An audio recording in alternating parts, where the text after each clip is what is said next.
Hello everyone, welcome to Gurumantra Academy. I hope you all are doing well. I hope you all are doing fine. I am अर्पित चतुर्वेदी और हम लोग बात कर रहे हैं gate biochemistry के कोर्स के बारे में। और हम लोग पढ़ रहे हैं, आज पढ़ने जा रहे हैं पॉलीमरेज चेन रिएक्शन के बारे में, पीसीआर के बारे में। बहुत ही इम्पोर्टेंट टेक्निक है, बहुत ही मज़ेदार टेक्निक है और बहुत ही ज़्यादा यहाँ से जो कॉन्सेप्ट्स हैं वो आपके रिलेटेड रहते हैं। मतलब पीसीआर एक ऐसी टेक्निक है या पीसीआर एक ऐसी प्रोसेस है जिससे सिर्फ यही नहीं, लगभग हर प्रोसेस, मतलब आपको ज़्यादातर जितने एक्सपेरिमेंट करने हैं डीएनए से रिलेटेड, आरएनए से रिलेटेड, आपको वहाँ पे पीसीआर की ज़रूरत पड़ेगी ही।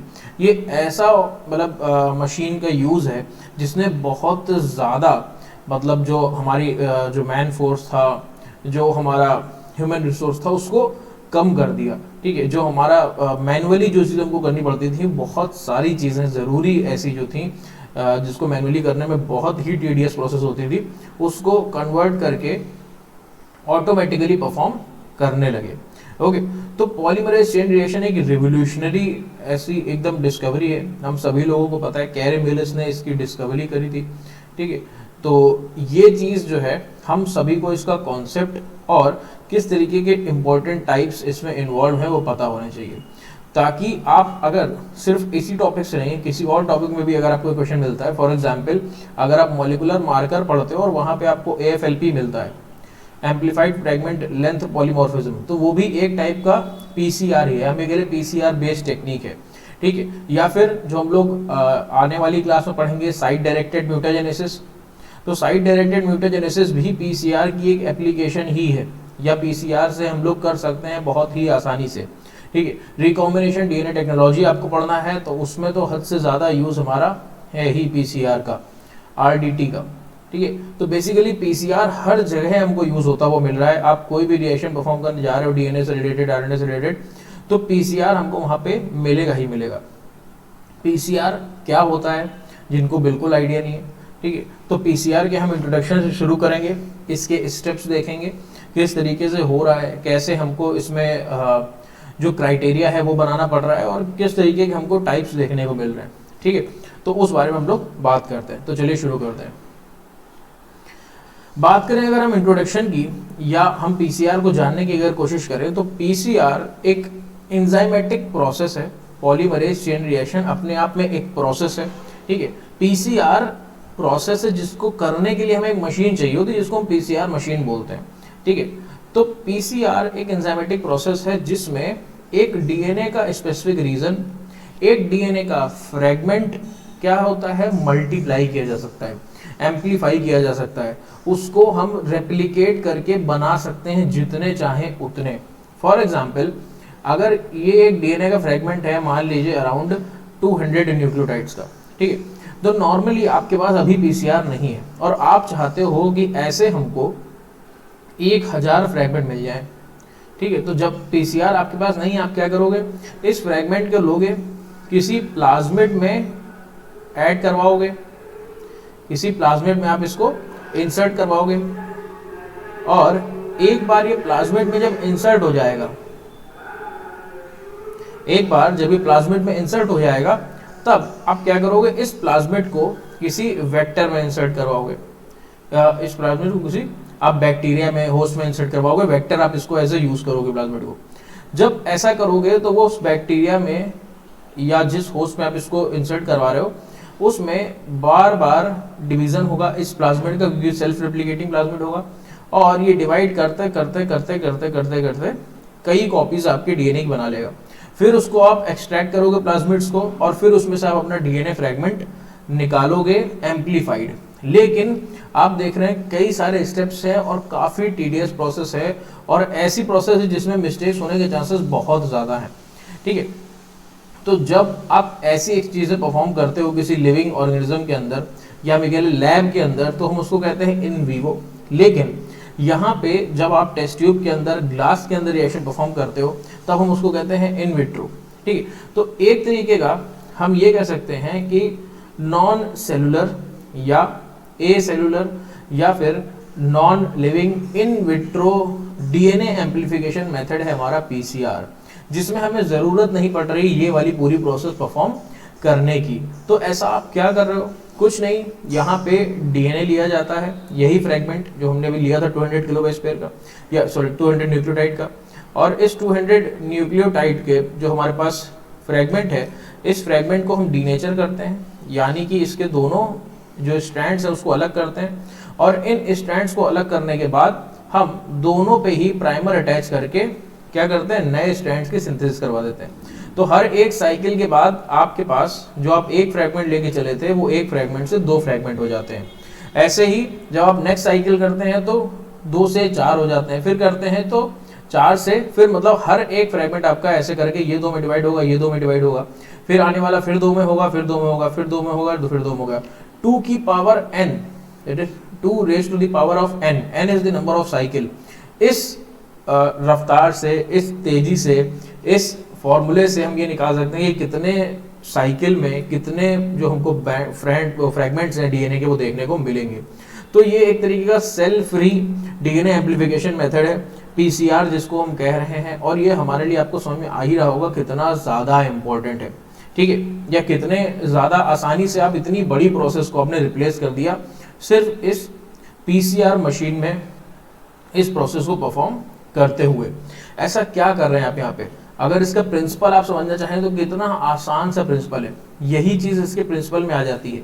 क्या प्रिंसिपल है, हम एक डीएनए का फ्रेगमेंट लेते हैं, इस डीएनए के फ्रेगमेंट को हम डीनेचर करते हैं, इस डीएनए के फ्रेगमेंट को हम डीनेचर करते हैं, डीनेचर करने के बाद हमारे पास 2 स्ट्रैंड्स आ जाते हैं, इन दोनों स्ट्रैंड्स पे हम प्राइमर अटैच करवाते हैं, ठीक है, और फिर उसके बाद दोनों जो प्राइमर अटैच है उनसे दोनों ही तरफ क्या करते हैं हम, जो फ्रेगमेंट्स हैं, नए फ्रेगमेंट्स हैं, नए स्ट्रैंड्स हैं, उनकी सिंथेसिस करते हैं।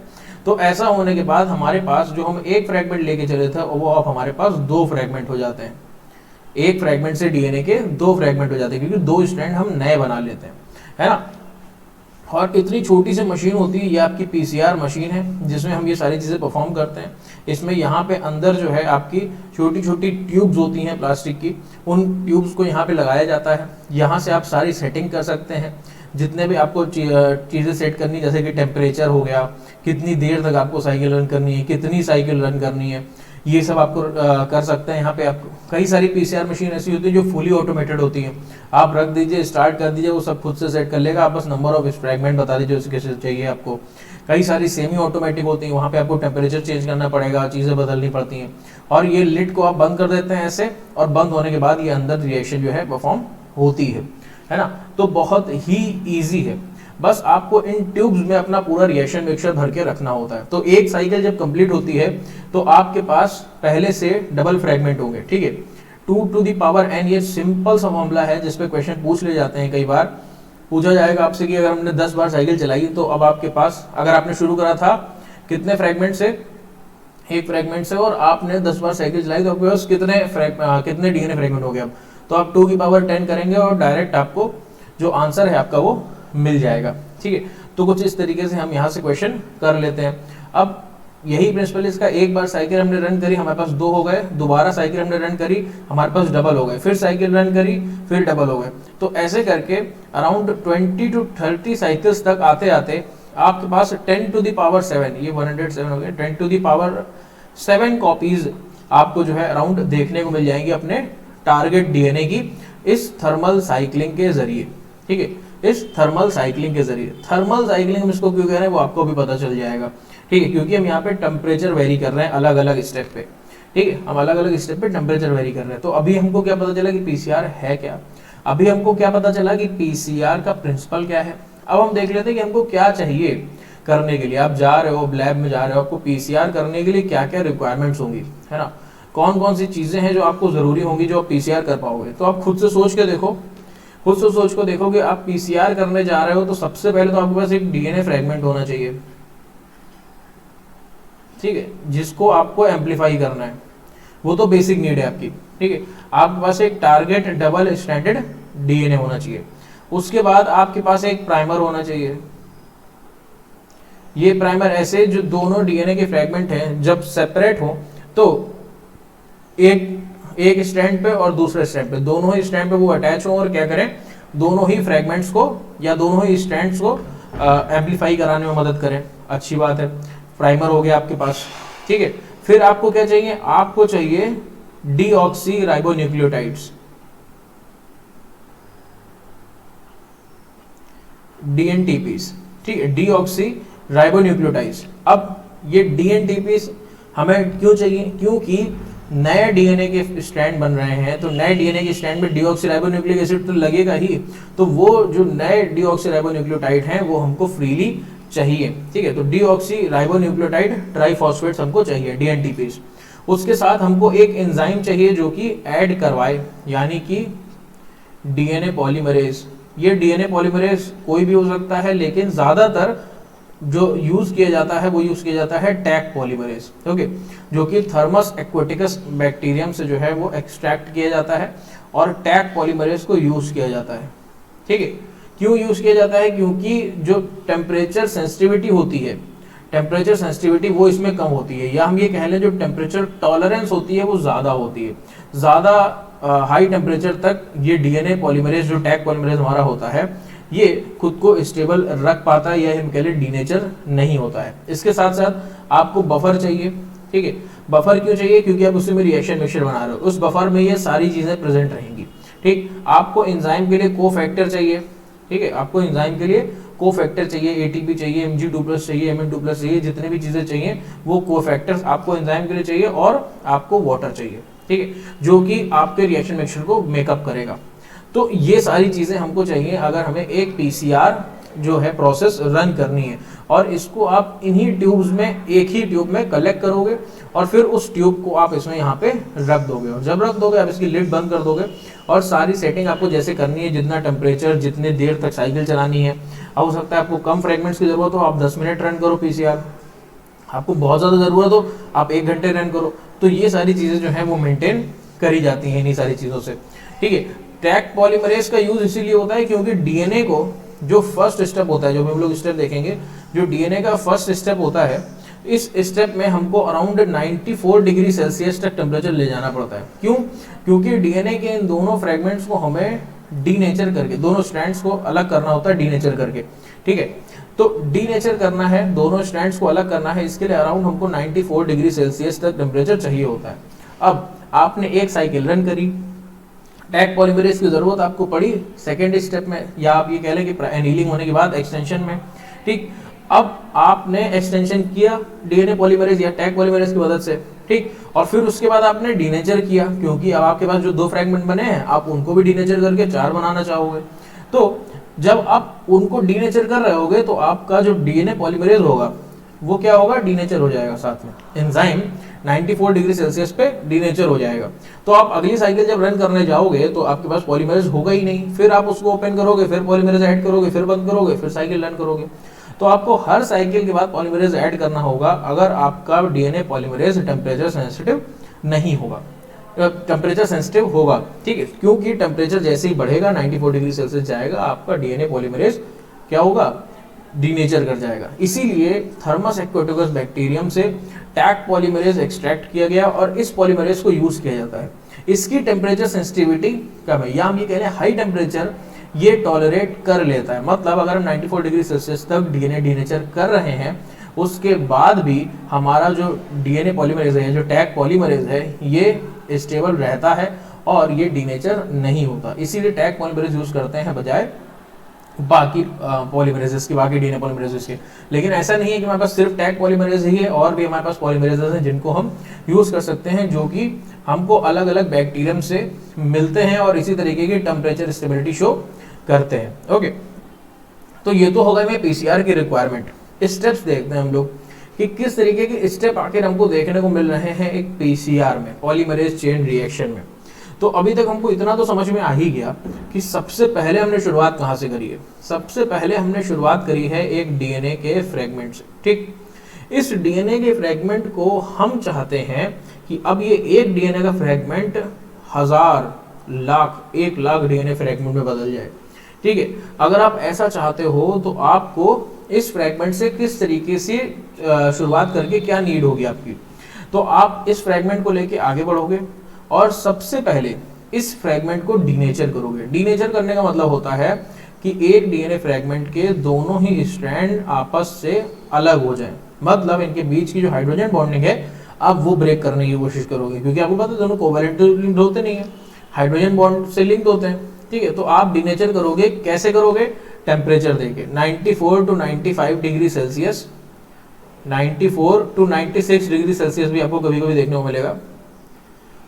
इतना हम टेम्परेचर देते हैं और इस पे हमारा जो डीएनए है वो डीनेचर कर जाता है, यानी कि डीएनए के दोनों स्ट्रैंड्स एक दूसरे से अलग हो जाते हैं। कितनी देर के लिए? Short time period, 15 to 30 second. ज़्यादा देंगे तो हमारे स्ट्रैंड्स ही टूट जाएंगे।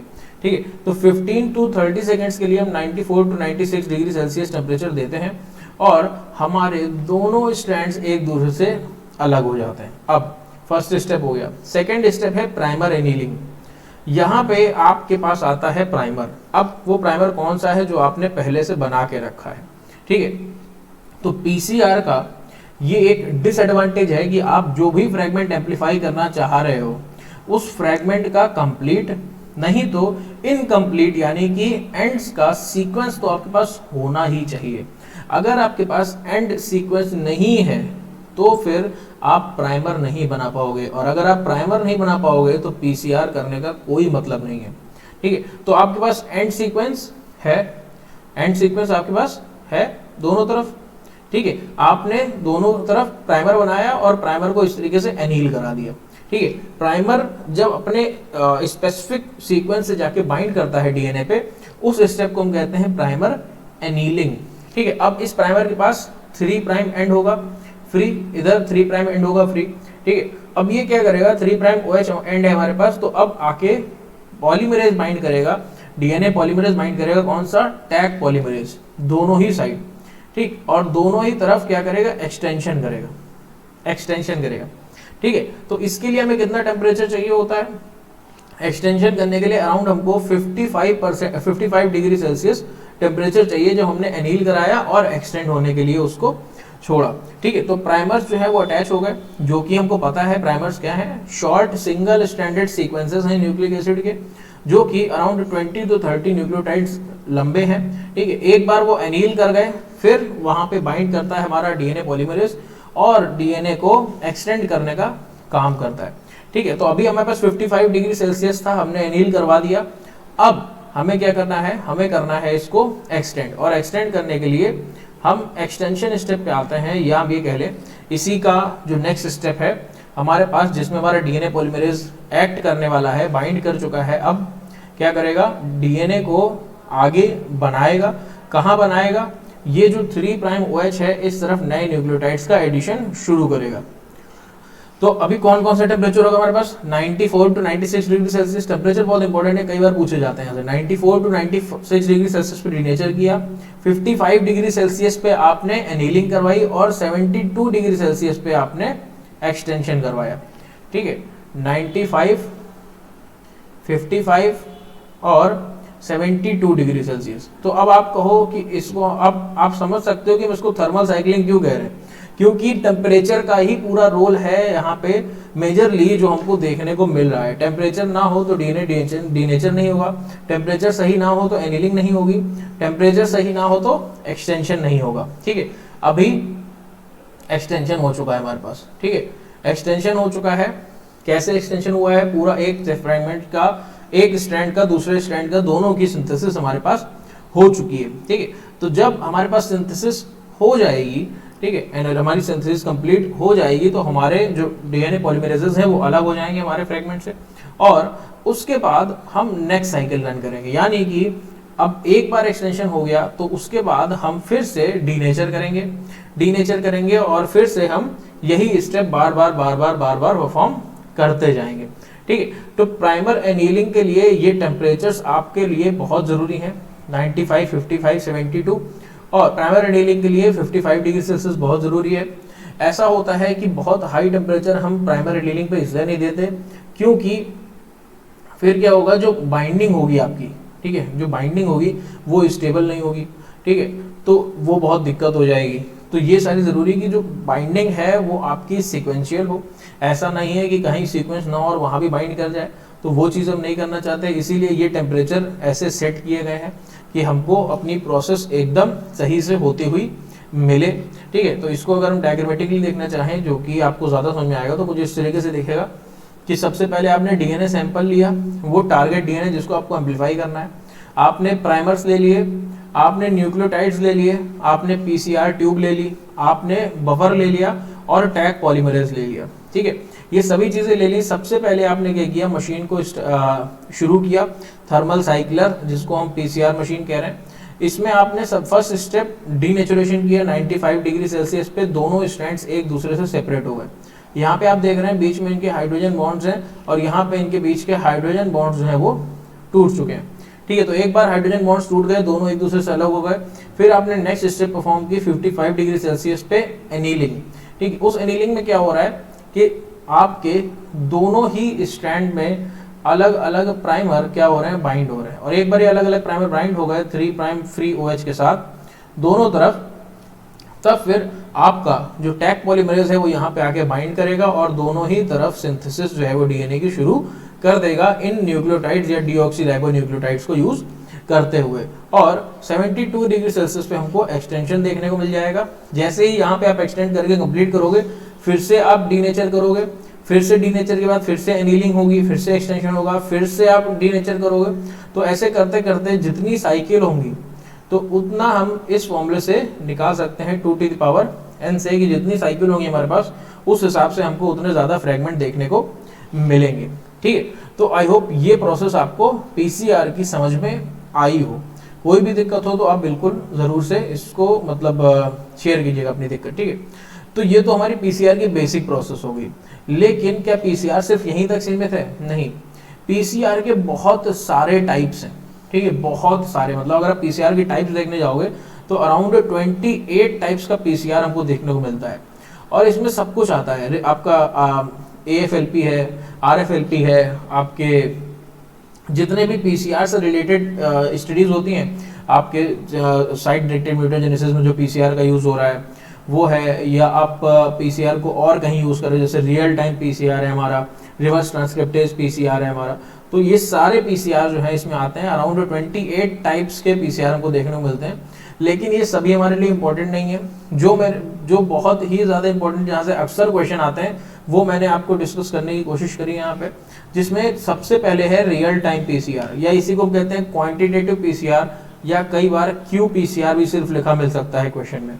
तो अगर QPCR, quantitative PCR, real time PCR लिखा हो तो परेशान मत होइएगा, वो एक ही चीज़ है। क्यू इसमें हम लोग स्मॉल लिखते हैं।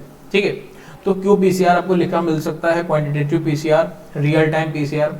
होता क्या है कि अभी जो आपने पीसीआर परफॉर्म किया, यानी कि कन्वेंशनल पीसीआर, जो पीसीआर जब डिस्कवर किया गया था तब वाला, तो आपको कैसे पता चलेगा कि कितने डीएनए फ्रेगमेंट हो गए आपके पास, है ना? आपको कैसे पता चलेगा कितने डीएनए फ्रेगमेंट हो गए या क्या हो गया? आप उसको निकालोगे। अब आपका स्पेसिफिक फ्रेगमेंट जो आपको चाहिए था वो उसमें एम्पलीफाई हुआ या कोई गलत हो गया या कुछ और हो गया है, वो पता करने के लिए आपको एग्रोस जेल रन करना पड़ेगा।